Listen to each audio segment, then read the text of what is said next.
Hey guys, it's Dr. Berg here. I wanted to touch on the difference between eating raw vegetables and cooked vegetables. First of all, the purpose of eating vegetables is to get the vitamins and the minerals that you need from a good source. Okay? Now, when something is raw versus cooked, the difference is raw has enzymes in that vegetable. Enzymes are very, very good for you, and that helps break down the food, and it gives you great properties, health properties.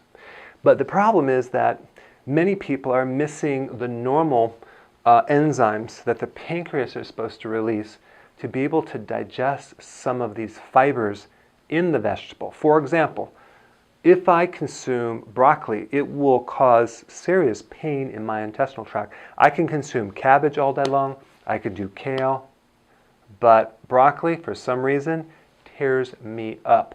So that's not necessarily an allergy, it's a missing enzyme that creates inflammation. And I'll feel like I have a cramp for the next hour, so it's very uncomfortable.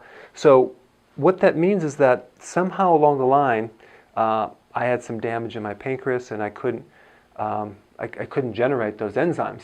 So that's one thing, but there's other things too. If your stomach has low acid, and the way you know your stomach has low acid is that you have indigestion, like you eat food and it gets stuck there.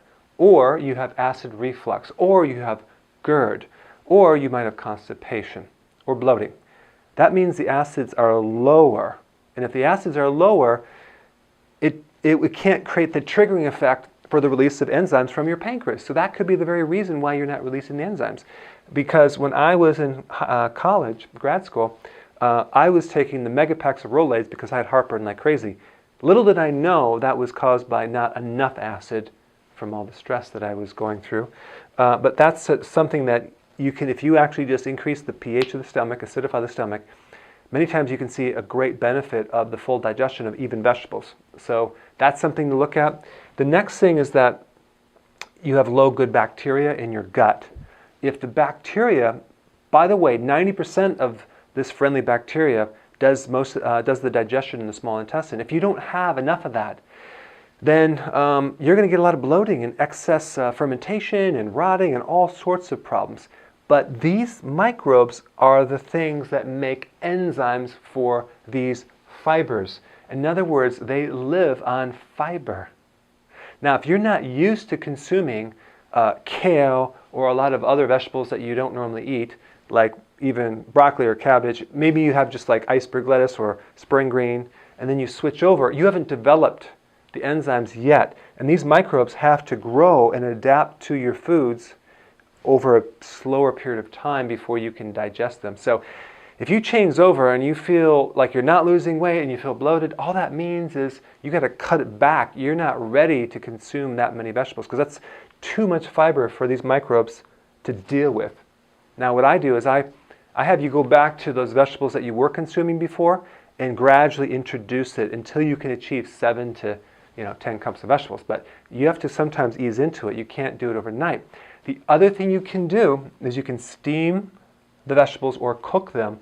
That way you can break them down a little bit more and it's a lot easier on the system to digest. And you still get the same minerals. You might not have all the vitamins, but you still get the good minerals that you need from these vegetables. So that's one way. And then also fermented vegetables like sauerkraut, kimchi, all these fermented pickles, those are really easy to digest because the lactic acid from the bacteria that they make that from has already broke it down for you.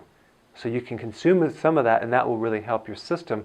But again, some people can't tolerate too much. So what I like to do, go for some raw, but try not to go too much to the point where you feel bloated. So you have to adjust that, adjust the amount of raw vegetables until you have no bloating, okay, and no side effects. But again, we have to slowly go into this. Make sure you maybe increase your acidity in your stomach, maybe use a probiotic to start building it up, or just start off slowly introducing over time so you can develop your own microbes and your body can adapt to that situation, okay? So that's the only point I want to make between these two. So go ahead and comment below and I'll see you in the next video. Before you go real quick, I have a course entitled How to Bulletproof Your Immune System. It's a free course. I want you to take it. And here's why. Here's you. Here is your environment. Everyone is focused on this over here, avoiding your environment. But what about here? What about strengthening your immune system? That's what's missing.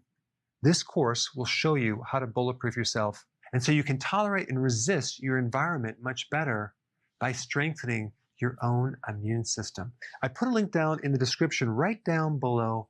Check it out and get signed up today. Hey, before